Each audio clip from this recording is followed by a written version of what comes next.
Bonjour tout le monde, ici Vincent de la ferme au Copeau. J'espère que vous avez passé une belle semaine malgré la semaine qui a terminé avec beaucoup de pluie. On est encore dans la grosse pluie. Justement, ça n'a pas été facile pour nous autres de filmer beaucoup cette semaine parce qu'il y a eu énormément de travail. On a fait une plantation énorme, là, comme à chaque année. C'est poivrons, piments, tomates, basilic, aubergines. C'est la grosse semaine. On a planté au-dessus de 350 plants juste cette semaine. En plus de la pluie, justement, qui est arrivée dans la fin de la semaine, ça a été plus difficile pour nous autres de faire des vidéos cette semaine. Par contre, on vous a quand même prévu, on va voir un peu de plantation, oui, mais on vous a prévu un petit tour des jardins. Je pense qu'il y avait une couple de personnes qui avaient hâte de voir où on était rendu avec toutes les cultures. On va aller voir l'ail, les rabioles, les patates magiques, les carottes. On va aller voir la serre un petit peu. On va vraiment faire un tour là, de tout ce qui pousse en ce moment. Alors, c'est tout pour l'intro et je vous souhaite un bon épisode. Bon matin. Alors, je vais vous montrer un petit peu ce que je fais en début de journée avec les poulets. Avec le petit chicken tractor, là, le tracteur poule, ce qu'on fait, on le déplace d'une case pour s'assurer que le sol est tout le temps propre pour les poulets. Donc, on commence par fermer la clôture électrique. Donc, je me garde un bâton aussi pour ouvrir. C'est plus facile comme ça. Tout est sale, surtout l'eau. L'eau est toujours sale. La bouffe, c'est pas si pire. D'habitude, ils gardent ça propre. Mais on sort tout. On sort la bouffe. On va mettre ça plus loin ici.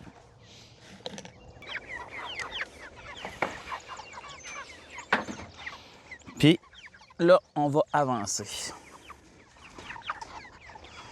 Donc, je prends la corde.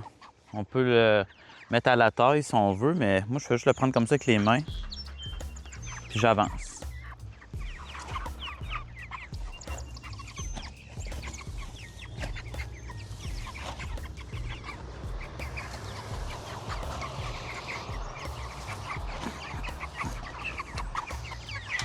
Puis on vérifie où est-ce qu'on est rendu avec la distance. Je vais reculer un peu.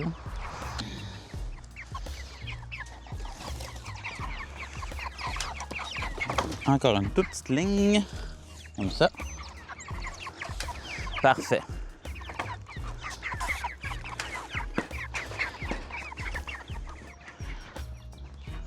Donc, comme on peut voir ici, ils ont un sol super propre comparativement à ce que hier, c'est devenu.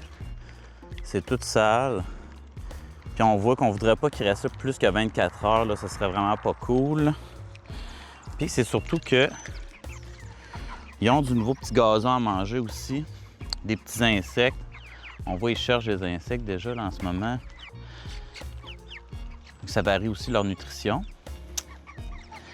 Puis là, ce qui va me rester à faire, c'est ça. Ça va être d'aller nettoyer l'eau, remettre de l'eau propre.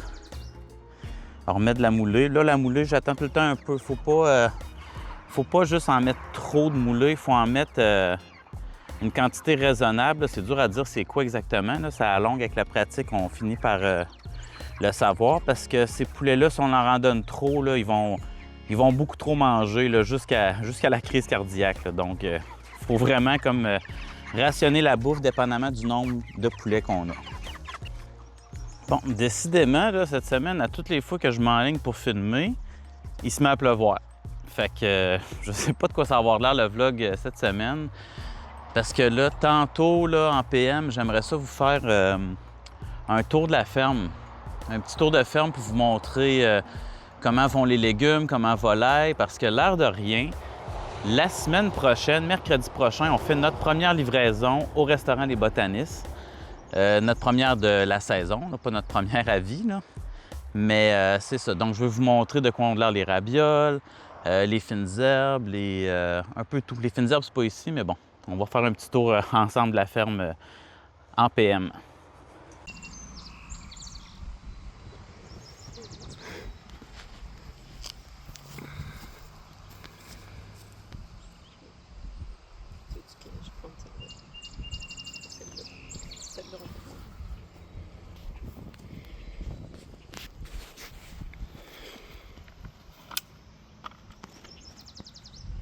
système racinaire, ouais.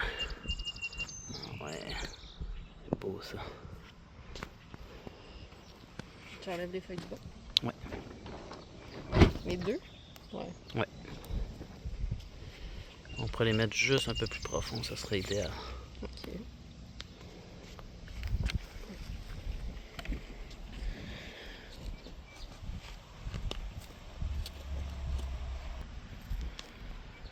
Ouais, c'est bon ça.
Bon, ben il commence à mouiller, mais on va ranger la caméra.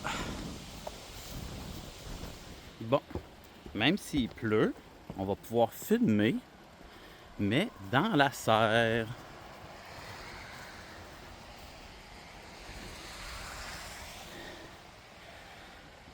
Qu'est-ce qui se passe ici? Donc, Marjo est déjà en train de planter des tomates.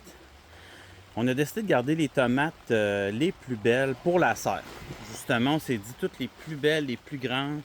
Regardez ça, là. Des beaux plants. Puis c'est surtout que c'est de l'indéterminé. Déterminé, indéterminé, pour ceux qui ne savent pas, plant de tomate déterminé va faire 1 mètre, 1 mètre 2, 1 mètre 5 environ. Il va toujours avoir la même grandeur. Indéterminé, il va avoir une grandeur, une croissance indéterminée. Donc, une serre ou une structure, c'est idéal pour les indéterminés parce qu'ils vont monter énormément haut. Là. Ça peut aller jusqu'à 2 mètres, 2 mètres quelques, là, dépendamment. Là. Donc, justement, moi, ce que j'ai été en train de faire, je suis en train, je sais pas si vous voyez là, mais ici, ça, c'est du petit fil de métal là, que je fais passer tout le long. Puis du haut, là, on va attacher nos crochets qui appellent les tomahawks, qu'on va faire descendre jusqu'au sol avec une corde. Puis la corde avec une petite bague va être retenue sur la tomate. Ça, on va le faire étape par étape, on va vous le montrer. Mais là, c'est ça. Vu qu'on a mis la polythène, j'ai dû décrocher là, tous mes fils de métal. Fait que là, pendant que Marjo est déjà en train de planter, moi, ce que je vais faire, je vais tout de suite commencer à tendre mes fils, puis enlever la toile, parce qu'on occultait dans la serre aussi pour s'assurer que le sol soit beau. Regardez, quand on occulte, les plantes meurent puis ils finissent par se composter d'elles-mêmes déjà. Donc, c'est idéal pour le sol, puis c'est beaucoup moins de travail pour nous, moins de désherbage. La première à planter. Oh yeah! Et c'est beau ça. C'est justement ça, les petites bagues à tomates. Là, pour l'instant, la bague, elle tenait sur un petit tuteur, justement, qu'on voit ici. Mais ce tuteur-là va finir par partir, puis il va être remplacé par une corde qui va monter jusqu'au plafond.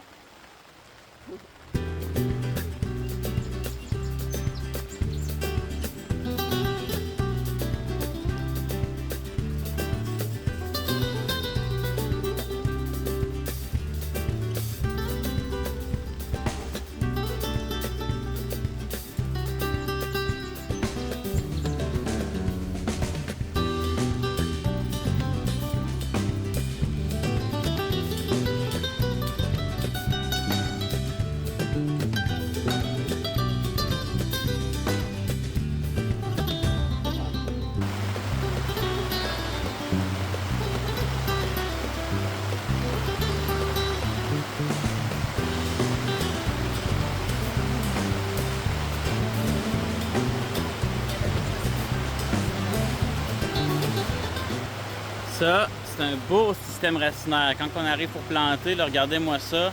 Surtout que c'est blanc, c'est pas brun. Ça veut dire que c'est des belles racines en santé. Ça, c'est excellent.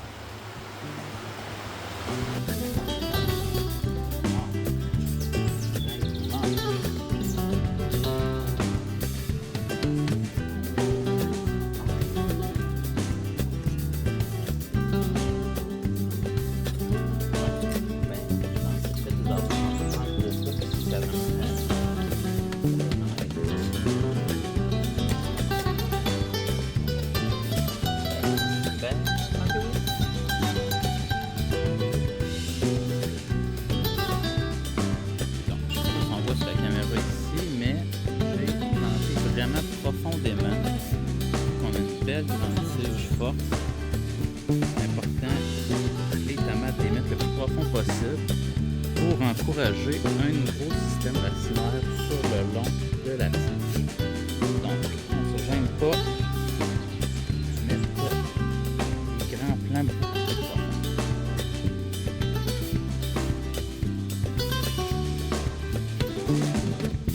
Pour finir, je recule la caméra un peu. On va y mettre un petit piquette pour l'aider à bien se tenir avec une petite bague à tomates.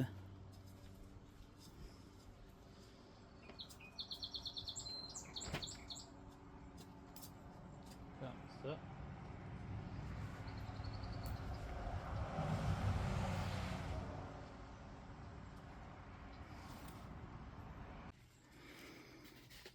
Donc, juste avant de planter, ça ici, c'est le plan. Vous voyez ici, tous les gourmands, on va les enlever. On va enlever les feuilles du bas. Comme ça. Comme ça ici. Vous voyez un autre gourmand ici. Un gourmand là. Un autre ici. Un ici. Dans le bas, je vais peut-être enlever un set de feuilles de plus.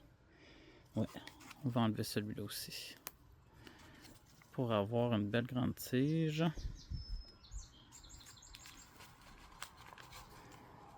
Regardez ça, le système racinaire, comment c'est beau. Ça là, c'est parfait. Donc, on dépose. Puis, on enterre.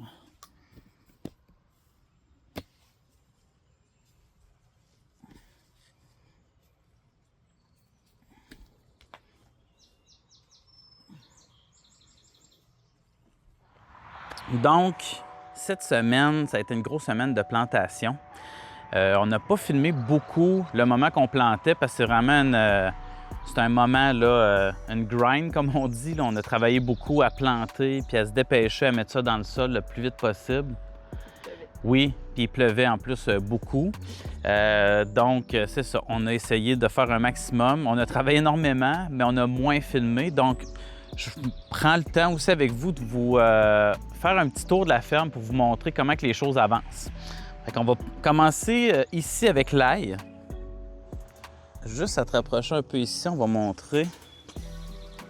La fleur d'ail a commencé. Donc, on va la récolter quand elle va avoir fait 1 tour et demi. Donc, presque 2 tours. 1 tour et demi, on va venir juste casser dans le bas, la récolter, puis on va en manger, peut-être en vendre aussi, dépendamment de comment ça va. Donc, je dirais, comme vous pouvez voir, la grandeur de l'ail en ce moment. Bon, je ne suis pas très grand non plus, là, mais on voit, là, ça vient à peu près là, aux hanches. C'est une très bonne grandeur. Malgré les interventions de Bacillus thuringiensis que j'ai faites, il y a eu un petit peu de teigne, malheureusement. Oui, exact. Ça, c'est un signe ici, là. Mais c'est vraiment pas si pire, là. Ça n'a pas été attaqué énormément. Quelques feuilles, mais on va finir avec de l'ail qui va être de qualité, là, qui va être très beau. Il ne faut pas s'inquiéter avec ça. Des fois, on a tendance à paniquer un peu puis se dire « Ah non, là, ça a été attaqué. » C'est vraiment pas grave. Il faut laisser aller un peu. Ça arrive, là. C'est la nature. Hein? On ne peut pas se battre non plus contre. Ici, rapidement, ça, c'est un type de ciboulette qui s'appelle la cébette. C'est première année là, qu'on en grossit, qu'on en fait pousser aussi grande. Fait qu'on va... ça ressemble un peu à la ciboulette, là, mais j'ai hâte de voir. Je sais que les fleurs sont comestibles aussi. On va faire des tests de goût de différence entre ciboulette et cébette. Juste ici, c'est le fameux oignon égyptien. J'adore cette plante-là énormément. C'est vivace. Puis ça donne des bulbilles d'oignon. Ça donne de la tige qu'on va servir comme de l'échalote. Puis au pied, au sol, il va se former des gros oignons. Bien, des gros, ça va faire des petits oignons, à vrai dire, mais c'est vivace, puis ça se multiplie tout le temps. Donc, une fois que c'est installé, là, on fait juste reprendre les bulbilles, les replanter. On en a à l'infini. C'est vraiment fantastique, ce type d'oignon-là. J'adore ça. On va bouger vers ici. Donc, ici, c'est les rabioles. Puis, justement, la semaine prochaine, on va vendre de la belle rabiole. On va en sortir une toute petite ici juste pour vous montrer. Ouais. On nettoie parce que c'est pas idéal de manger du compost. Donc, regardez ça. Elles sont super belles. Puis, J'en veux. Délicieuse. On donnerait ça à Marjo. Les rabioles, là, si vous ne connaissez pas ça, c'est vraiment délicieux. Ça se mange cru comme ça. C'est très sucré. C'est un peu un navet, mais sans la force du navet. Puis avec un petit sucre, c'est vraiment de quoi de spécial, là. On adore ça. Puis là... Puis même la texture à l'intérieur est bonne, là. C'est comme mou, genre un oui. peu. Oui. Vraiment délicieux. Puis là, comme on peut voir, là, c'est tout le long, là, jusqu'à là-bas. Tout ce qui est en dessous du filet, c'est de la belle rabiole qui va s'en aller directement au restaurant des botanistes pour la semaine prochaine. Mercredi prochain, on se fait une petite livraison. Fait qu'il y a une bonne quantité qui va partir, mais ça va être des récoltes successives aussi. C'est sûr qu'il y en a des plus petites au travers des plus grosses. Donc, quand on fait de la récolte successive, on récolte toutes les plus gros. On nettoie tout ça, puis les plus petites vont aller prendre plus d'espace en récoltant. C'est ce qui va faire justement qu'on va en avoir pendant plusieurs semaines. Donc ici, ce qu'on peut voir au sol ici, c'est un peu la guerre. C'est le chaos un peu de le reste des plants de tomates qui va nous rester à planter, qu'on va installer à gauche, à droite, à l'extérieur. On peut rentrer un peu ici dans la serre qui est enfin terminée. Là, c'est justement ce qu'on est en train de faire. On a pris une petite pause de plantation des tomates pour faire une vidéo, justement, faire une petite visite de la ferme.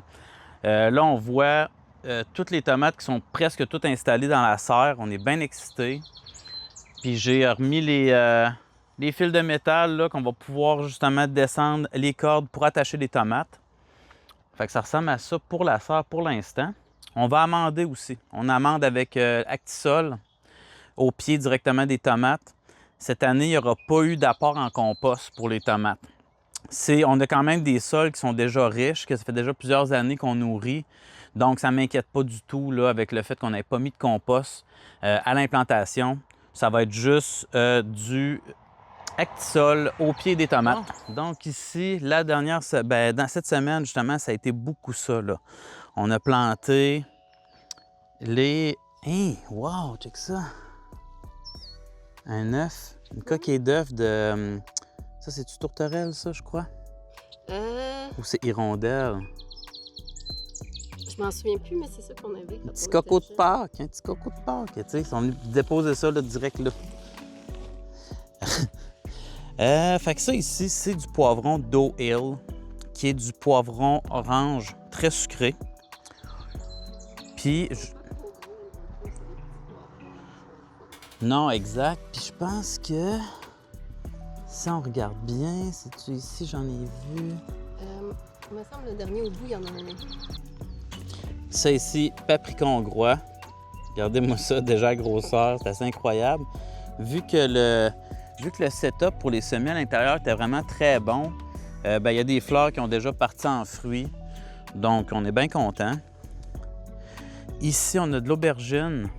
Là, regardez, je vais vous montrer là, ça ici, là, c'est dommage que ça soit arrivé, puis ça, c'est à cause de l'acclimatation.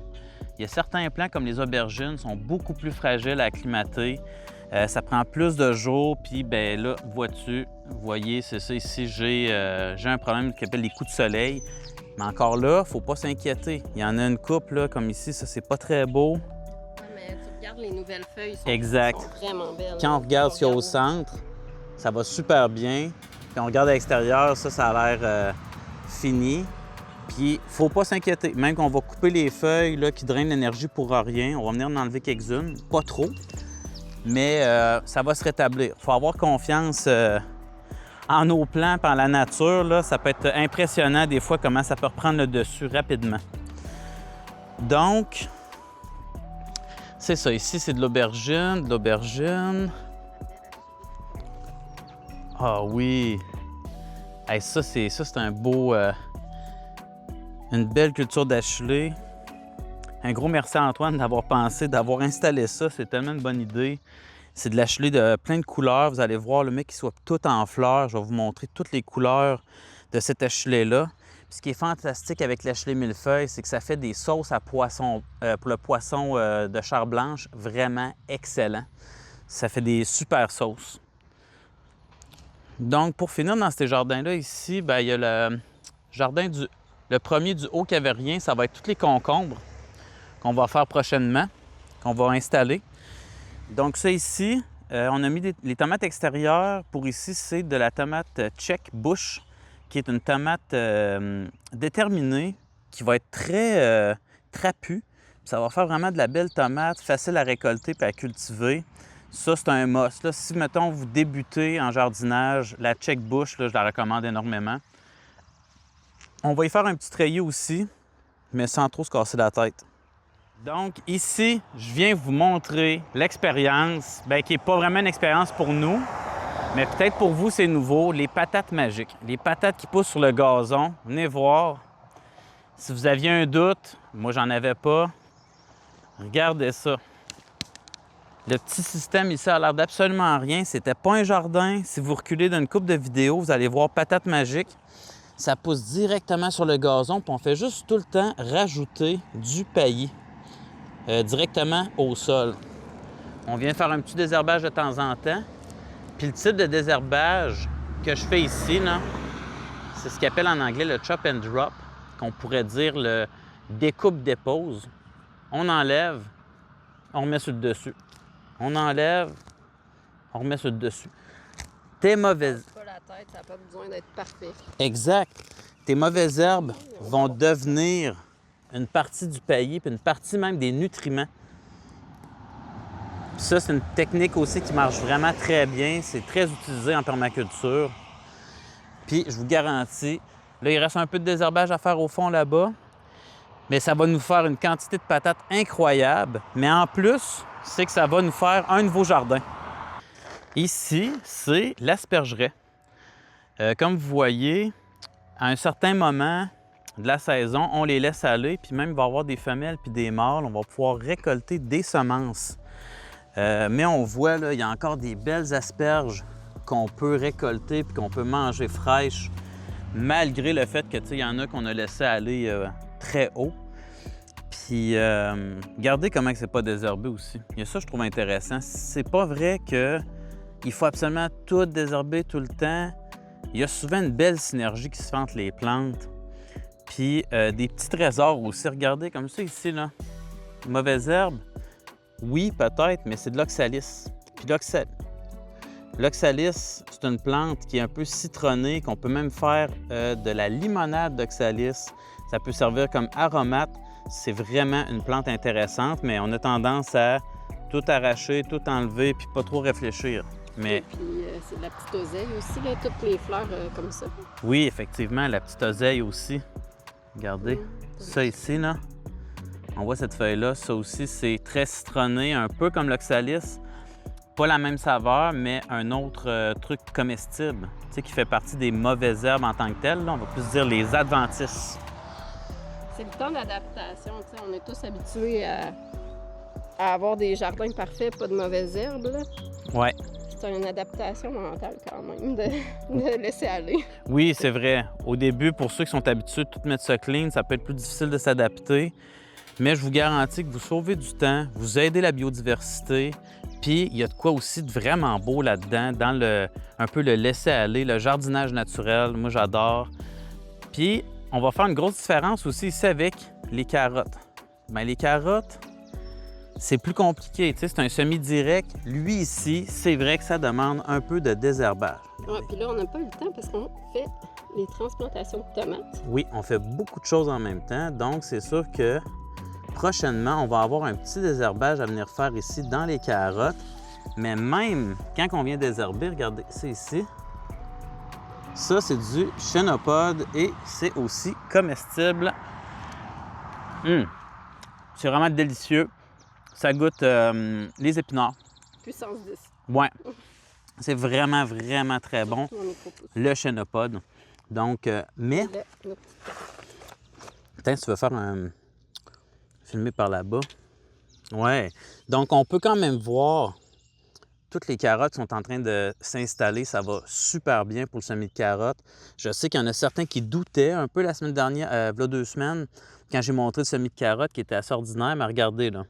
Ça, là, on voit très bien que c'est un beau petit semis de carottes. Puis, il y en a à grandeur. Il y en a sur 100 pieds. Pas à s'inquiéter. J'ai juste envie de désherber. Puis bon, une petite mise à jour sur les betteraves. Ça va bien, mais ça pourrait être mieux. Le semis n'est pas assez dense. Peut-être qu'il y avait des semences un peu moins bonnes. Peut-être que le setup que j'ai pris avec le semoir était moins bon. C'est des questions à se poser. Évidemment, on va quand même en récolter beaucoup. C'est juste que j'essaie tout le temps de faire un semis ou un travail qui va être de plus en plus efficace et de plus en plus rentable. Techniquement, les betteraves aussi, j'aurais pu les faire en semis d'intérieur, puis faire ce qu'on appelle des plugs. C'est des petites microcellules qu'on fait betteraves puis qu'on plante à la main. Cette année, il nous manquait de temps. C'est souvent ça aussi, c'est de gérer son temps. Je préférais faire un semis direct dans un jardin, directement comme ça, puis voir que ça allait donner. Je ne suis pas déçu, mais je ne suis pas 100% satisfait non plus. Donc, ce qui risque d'arriver, c'est qu'on va venir faire un petit désherbage.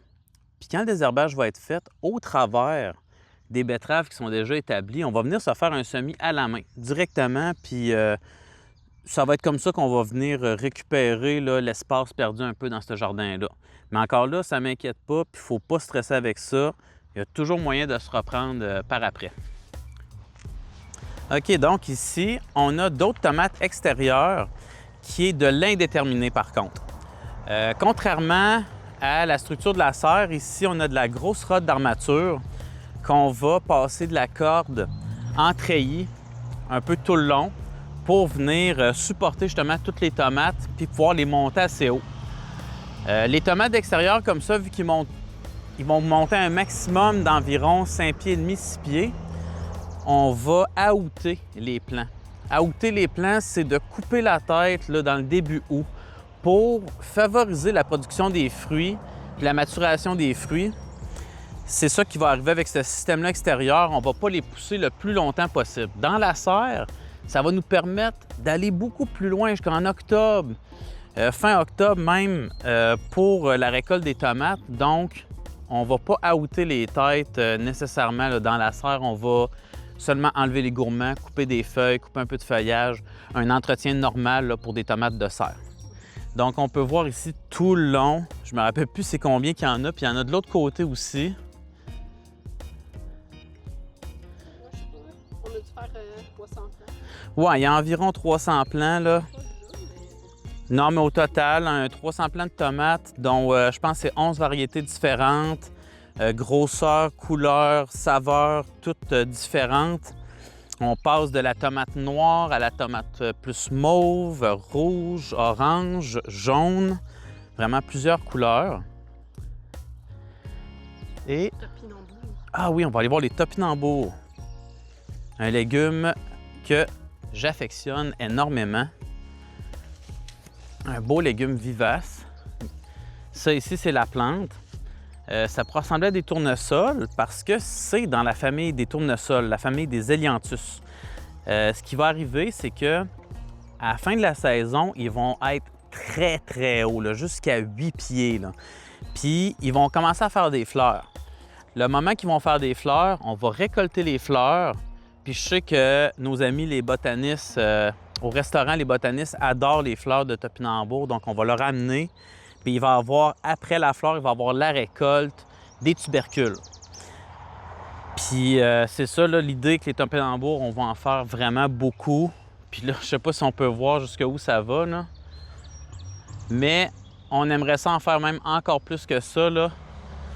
Il y a un jardin de foin à ma droite ici qui risque de devenir un jardin complet de topinambour. Ici, là, ouais. Ici, ça va être un gros désherbage. Ben, désherbage. À vrai dire, ça va être du foin que je vais faire à la faux, qu'on va récupérer pour pailler les jardins. Puis peut-être à la fin de la saison, il y a une quantité de topinambour que je vais prendre pour faire des semis, que je vais juste replanter en terre ici, pour que l'an prochain, on ait un deuxième gros jardin de topinambour. Puis on va finir notre visite avec les framboisiers. Donc, ici, regardez-moi ça. On a fait de la taille, puis là, ça paraît, ça va payer. Il y a déjà beaucoup de fleurs, beaucoup de fruits déjà en création. Ça, c'est des framboises noires. Oui, ça, c'est de la framboise noire Black Jewel, qui est Les meilleures framboises, tant qu'à moi. Ah oui, elle est absolument délicieuse. Je l'aime vraiment beaucoup, mais meilleure, c'est dur à dire parce que je les adore. Mais la framboise blanche aussi, je trouve qu'elle a de quoi de tellement spécial, tellement différent des autres framboises. Ça ici, c'est de la rosée, là, de la Killarney, qui est quand même très connue aussi. Puis les framboisiers blancs, qui est la framboise Anne, elle a eu plus de difficultés. Il a fallu là, quasiment couper au complet pour la récupérer puis qu'elle reparte à neuf. Donc, c'est ça. Ici, il y a une grosse job de foin à faire. Comme vous pouvez voir, là, je vais aller dans le foin pour vous montrer.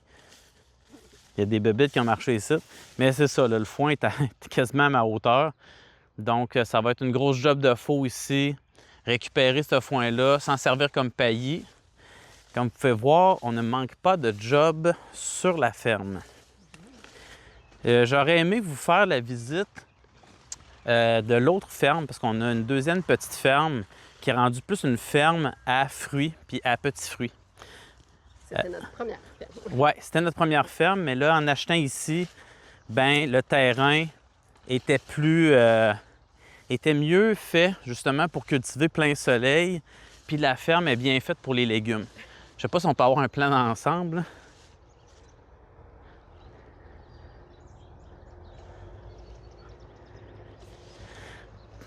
Donc, c'est la petite mise à jour. Si vous avez des questions concernant des trucs qu'on vous a montrés ou des choses qu'on ne vous a pas montrées peut-être, juste à nous poser des questions dans les commentaires, puis ça va nous faire plaisir de vous répondre. Bon, là, je suis vraiment excitée. Cette année, on a enfin réussi. Nos basilics sont tellement beaux, là. Ah! Les meilleurs basilics! Papa, remonte-moi là.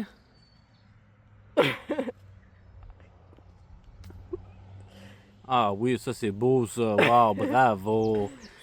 Mais là, une chance qu'on en a d'autres. Il y en a quelques-uns qui ont chié. Oui. Mais c'est normal qu'il y en ait quelques-uns, tu sais, c'est normal qu'il y ait des échecs aussi. Mais faut pas juste se laisser avoir par les échecs parce qu'il y a des réussites aussi. Regardez, il en reste plein d'autres à planter qui ont de l'allure, mais je pense qu'on trouvait ça drôle. C'est nos meilleurs basilics. Oui.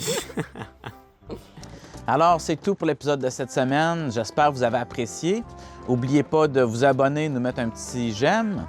Aussi, si vous avez des questions, juste à nous les poser dans les commentaires. Si vous voulez qu'on réponde à quelques trucs qui se passent sur la ferme ou de votre côté aussi, dans vos jardins, vous avez des questions, n'hésitez pas, ça va nous faire plaisir.